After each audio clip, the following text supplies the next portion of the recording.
I mean, they're saying that last year, March of 22, rent was $1,944 on average, or the median U.S. asking rent.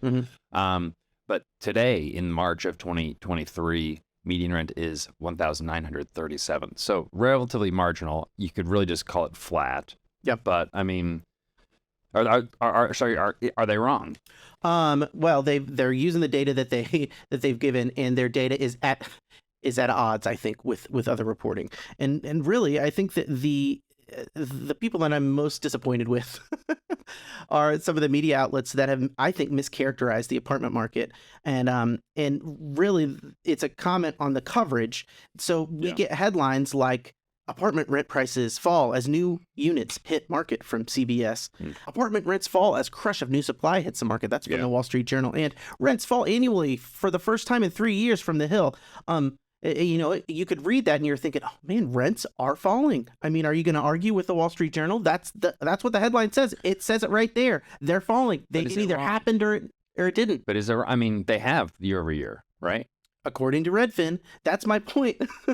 So two things can both be right. There can be rents are rising today, but they have also declined year over year.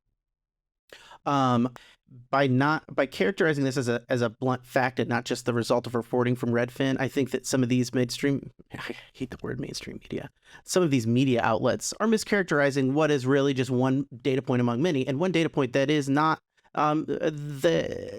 that's an outlier. So I would say it's wrong in the sense that if you're going to not cite or not just say like Redfin reports this, is that maybe too much to ask the editorial department? I think the issue is we're making commentary on the future by using data of the past, and what's happening today isn't really indicative of what has happened. There could be some indication that maybe we're going to have slower growth and maybe some declines. But I mean, we track this as well, Matt. What are we looking at year over year? Yeah, so there's lots of rent growth trackers. Some of these we've got a lot of data on up to like September 2021. Really, emphatically, there is more than one source on apartment rent growth, and Redfin's measurement of rent growth is a clear outlier. Really looking at what do we have what our year over year on the aggregate is? The average? The average. So if we're going to look, it's that dotted pink line. The actual number that we have for average rent growth is, for March, the average is 4.24 if you're including the CPI, or 3.95. Or that's 3.59 if you're excluding the CPI. That's year over year rent growth? That's year over year rent growth. So a far cry from negative 0.4, whether you're factoring in CPI, which is going to bump it up artificially, or you're throwing that out, which leaves you at about a little over 3.5% rent growth year over year. Now, going back to the recent month-over-month rent growth, Redfin is a clear outlier, or at least it's clearly volatile compared to the other ones. What's that line that's jumping in and out of what is otherwise fairly grouped together set of rent growth trends? That is Redfin. It's going, it's dipping down low and it's going up high the next month. So there's much more volatile. Yeah, much more volatile.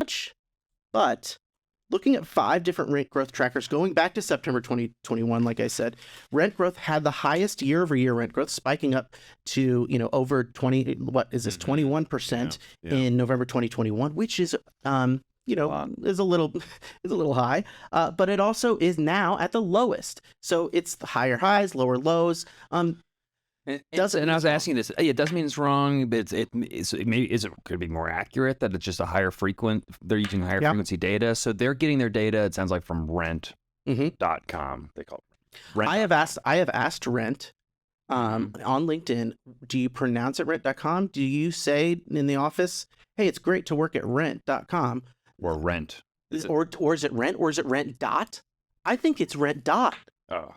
I know. I asked them. They did not respond to me. I think that they're self-conscious. So there's no comment? I think they're self-conscious about their name and they don't like it. But that's my hot take of the day. Even more hot than the Redfin, because I don't think that the Redfin should be thrown out. It should just be used in context with other ones. Yeah. And if you know that it's a little volatile, then maybe then you can kind of account for that, or you can look at some valuable things that are actually in the report. And going into this report, you can find actually they used to have what I'd like Redfin to return to is they had home ownership costs alongside the rent growth numbers, so you can kind of track both of them. But for some reason, it's not in this report. I'd love it if they put it back in. Anyways, they have numbers for specific markets as well. Some of them share with other rent growth figures. Oh yeah, yeah. But other ones not so much. Like Indianapolis, it's high. It's up there for great rate growth markets for Redfin, as well as Yardi Matrix, CoStar, Apartment List. That's great. But what about Chicago? Chicago is actually very nearly the opposite. Redfin has Chicago at negative 9.2% rent growth. It's pretty much, again, directly the opposite about from other reports. Yardi, Apartment List, and CoStar have Chicago among the top markets for rent growth, very much not the bottom. So there's stuff to get in this Redfin report. There's completion numbers. It's kind of like, take it with a grain of salt. Don't throw it out, but know that this is the Redfin numbers are going to be a little bit more extreme on the higher and the lower end.